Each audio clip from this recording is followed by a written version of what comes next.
Dear students, today we are going to discuss the very important and interesting topic of biology, that is the evolution.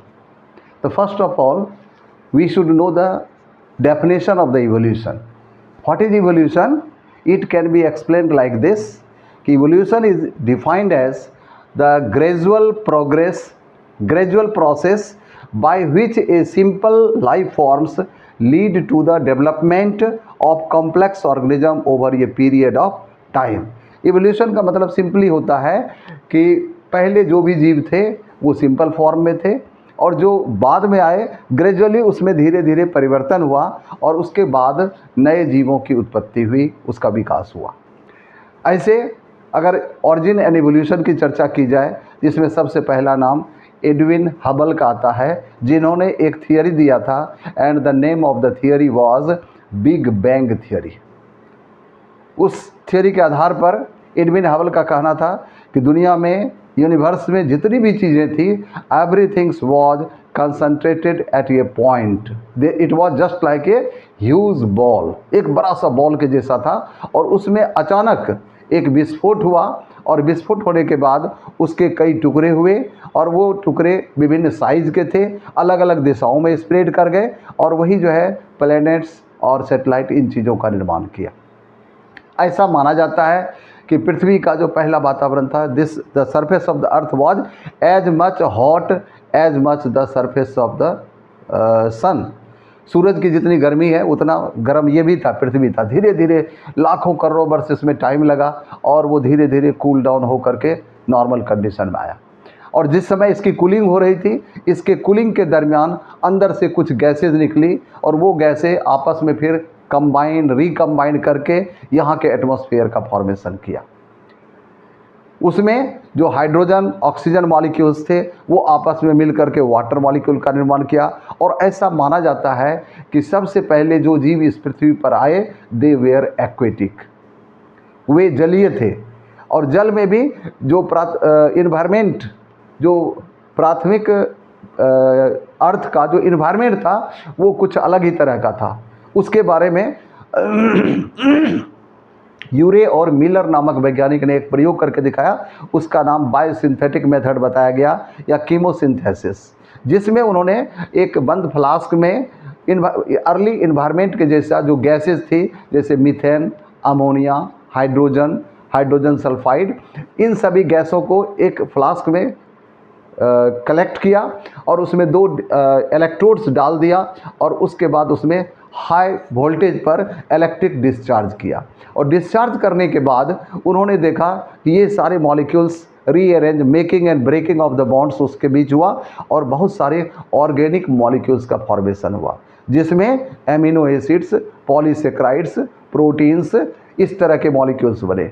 तो इस आधार पर इनका कहना था कि पहले जो भी मटेरियल्स थे, दे वेयर इनऑर्गेनिक और very simple and according to the environmental condition उसमें making breaking of the bonds हुआ, जैसा हम लोग केमिस्ट्री में पढ़ते हैं।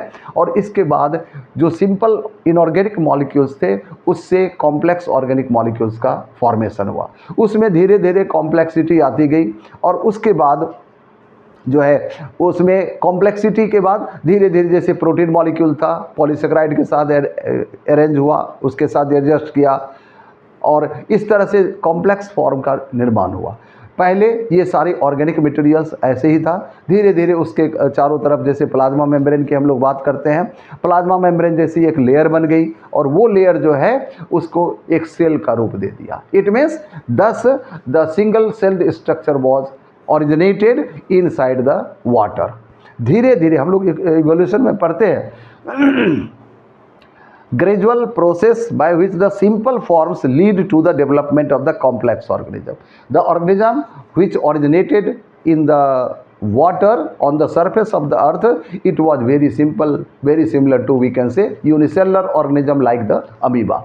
From that simple forms different complex forms were developed. जैसे एनिमल किंगडम में हम लोग पढ़ते हैं प्रोटोजोआ, फिर सिलेंट्रेटा और डिफरेंट ग्रुप्स ऑफ एनिमल्स जो है, ये सभी उसी के आधार पर बनाया गया है। तो इवोल्यूशन टॉपिक में हम लोग पढ़ते हैं कि बहुत सारे वैज्ञानिकों ने अपना अलग अलग प्रयोग किया और उसके आधार पर उन्होंने इवोल्यूशन को समझाने की कोशिश की। इसी क्रम में हम लोग एक वैज्ञानिक के बारे में पढ़ेंगे, that is the Lamarck.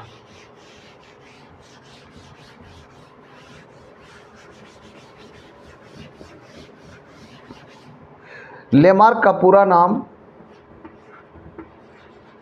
Jean Baptiste D Lamarck था। इन्होंने अपना स्टडी किया और अपने विचार को इन्होंने एक बुक में लिखा जिसका नाम था Philosophie Zoologique. The name of the book which was written by Lamarck was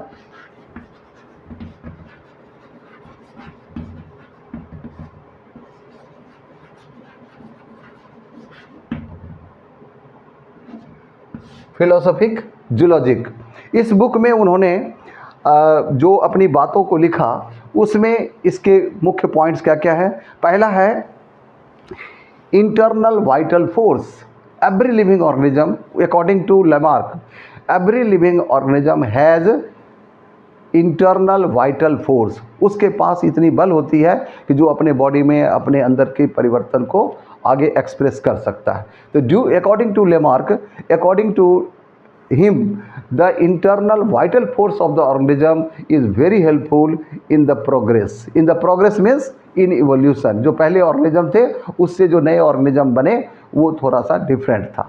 दूसरा उनका कहना था कि इन्वायरमेंट का भी इफेक्ट पड़ता है। जो जीव जिस तरह के वातावरण में रहते हैं वो उस वातावरण के हिसाब से अपने आप को एडजस्ट कर लेता है। If there will be change in the environment, the organism must have change according to the environment. इसी क्रम में उन्होंने बताया use and disuse of organs. Lamarck का कहना था कि अगर कोई जीव अपने किसी भी अंग का इस्तेमाल ज़्यादा करता है तो उसका डेवलपमेंट, उसका प्रोग्रेस ज़्यादा होता है, और अगर वही जीव किसी अंग का उपयोग नहीं करता है तो धीरे धीरे वो अंग गायब हो जाता है, विलुप्त हो जाता है। इस क्रम में उन्होंने बताया कि जो सांप के पूर्वज थे उनमें पहले they were reptiles and they were having 4 legs, उनमें 4 पैर थे और जिसका इस्तेमाल वो चलने के लिए करते थे। लेकिन बहुत पहले की बात, जब पृथ्वी इतना साफ सुथरा कुछ नहीं था, तो वो उन ऐसे जीवों को पत्थर के चट्टानों के बीच छोटी छोटी दरारों से होकर के गुजरना पड़ता था और उन दरारों से होकर गुजरने में उसके पैर बाधक होते थे और इसलिए उनका कहना था कि धीरे धीरे उनके पैर गायब हो गए। We are not seeing the legs in snakes. दूसरा उन्होंने एग्जाम्पल दिया जिराफ का, कि अगर ये जिराफ का एग्जाम्पल देखा जाए तो जिराफ के बारे में उनका कहना था कि जिराफ के जो पहले पूर्वज थे they were very small in size like the sheeps and goat. भेड़ बकरियों की तरह बहुत छोटे छोटे थे और उस समय घास ज़मीन पर ज़्यादा था, वो घास को चरते थे। उसके बाद धीरे धीरे वातावरण में परिवर्तन हुआ, छोटे पौधे खत्म हो गए तो छोटी छोटी झाड़ियों तक पहुँचने के लिए वो अपने गर्दन का इस्तेमाल करने लगा। जब वो ख़त्म हो गया तो उससे जो बड़ी झाड़ियाँ थी या जो सरब्स थे वहाँ तक पहुँचने के लिए वो अपने गर्दन का इस्तेमाल ज़्यादा करता था। और ये कैरेक्टर यूज एंड डिसयूज का जो बताया जा रहा है कि जिस अंग का उसने ज़्यादा उपयोग किया, जिराफ ने पत्तों तक पहुँचने के लिए, अपने भोजन को प्राप्त करने के लिए गर्दन का इस्तेमाल ज़्यादा से ज़्यादा किया, जिसके कारण उसकी गर्दन इतनी लंबी हो गई। तो इस तरह से जो लेमार्क है उन्होंने अपने विचार को फिलोसॉफिक जूलॉजिक नामक बुक में पब्लिश किया था, इसमें रखा था। और उसके बाद इनका कहना था inheritance of acquired characters. Use and disuse के बाद इनहेरिटेंस ऑफ एक्वायर्ड कैरेक्टर्स। अगर कोई जीव के शरीर में कोई नया कैरेक्टर एक्वायर करता है ड्यूरिंग इट्स लाइफ टाइम, तो that character is transferred from one parent to the another, it means from parents to their offspring.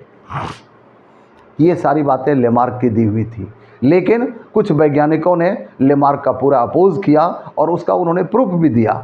August Weissman नाम का एक वैज्ञानिक था, उन्होंने 2-3 वर्षों तक माइस के ऊपर अपना प्रयोग किया था।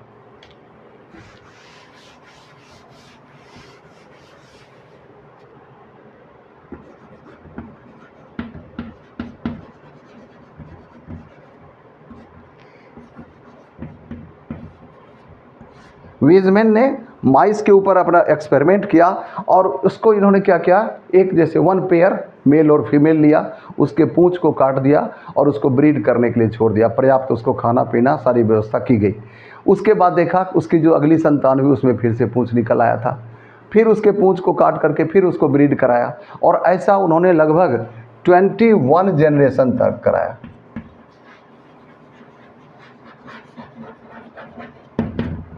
21 पीढ़ियों तक माइस के ऊपर उन्होंने प्रयोग किया और उन्होंने देखा कि जिस चूहे चूहिया के पूंछ को काट दिया गया है उसकी जो नई संतानें हुई उनमें भी फिर से पूंछ उत्पन्न हो गया। इट मीन्स जो लेमार्क ने बात कही थी कि use and disuse of organ, जिस तरह से उसके पूंछ को हमने काट दिया तो उसकी अगली पीढ़ी में पूंछ नहीं आना चाहिए था। तो इसने वीजमैन ने इसका विरोध किया और उसको इन्होंने साबित भी किया कि देखो हमने इसके पूंछ को काट दिया, 1-2 बार नहीं 21 जनरेशन तक। अगर ऐसा होता कि माता पिता का एक्वायर्ड कैरेक्टर जो है संतान में जाती तो अगली जनरेशन में पूंछ नहीं आना चाहिए था। इसके पीछे फिर वीजमैन का कहना हुआ कि those characters which are present in the germ cells, such characters will be transferred to the next generation. यानी सोमेटिक, हमारे बॉडी में 2 तरह के सेल होते हैं, एक सोमेटिक सेल्स और दूसरा जर्म सेल्स। जो सोमेटिक सेल है वह हमारे शारीरिक रचना से संबंधित है और इसमें अगर कोई परिवर्तन होता है तो उसका ज़्यादा इफेक्ट अगली जनरेशन में नहीं दिखता है। अकॉर्डिंग टू वीजमैन उन्होंने कहा कि if there is any kind of change in the germ cells it will be resulted in the next generation, वो नई जनरेशन में आपको दिख जाएगा। तो इस तरह से लेमार्क का दिया हुआ जो थियरी था it was named as Lamarckism. Lamarck के दिए गए थियरी को लेमार्किज्म कहा गया और उन्होंने अपनी बात को एक्सप्लेन करने के लिए बहुत सारे एग्जाम्पल्स भी दिए। जैसे उन्होंने use and disuse of organ में कहा कि जो पहलवान होता है वो अपना प्रैक्टिस करता है, उसकी बॉडी की मांसपेशियां मजबूत हो जाती हैं, लेकिन अगर उसी पहलवान की जो संतान है अगर वो ऐसा कुछ नहीं करता है तो उसमें ऐसा कैरेक्टर, अपने पेरेंट्स का कैरेक्टर नहीं दिखता है। इसका मतलब ये हुआ कि जो पेरेंटल कैरेक्टर्स है वो ऑफ स्प्रिंग में तब जाएगा जब उसके वही जर्म सेल में जो वीजमैन की बात थी वो सत्य मानी जा रही है। दूसरा और भी एग्जाम्पल्स दिया, जैसे चीन में जो वहाँ के लोगों की ऐसी विचारधारा है कि चीन की जो लड़कियाँ होती हैं अगर उसका पैर का साइज छोटा होता है तो लोग उसको ज़्यादा पसंद करते हैं, ऐसी लड़कियों की शादी आसानी से हो जाती है। लेकिन उसमें इसके लिए वहाँ के पेरेंट्स क्या करते हैं, जब बच्ची छोटी होती है उसी समय से उसके पैर में लोहे का जूता पहनाया जाता है और लोहे का जूता पहनने से उसके पैर का साइज छोटा रहता है। लेकिन ऐसा देखा गया कि जिस माँ के पैर की साइज छोटी है और उसकी जो अगली संतान में अगर उसको फिर लोहे का जूता नहीं पहनाया जाए, उसका ध्यान नहीं रखा जाए, फिर उसका पैर का साइज बड़ा हो जाता है।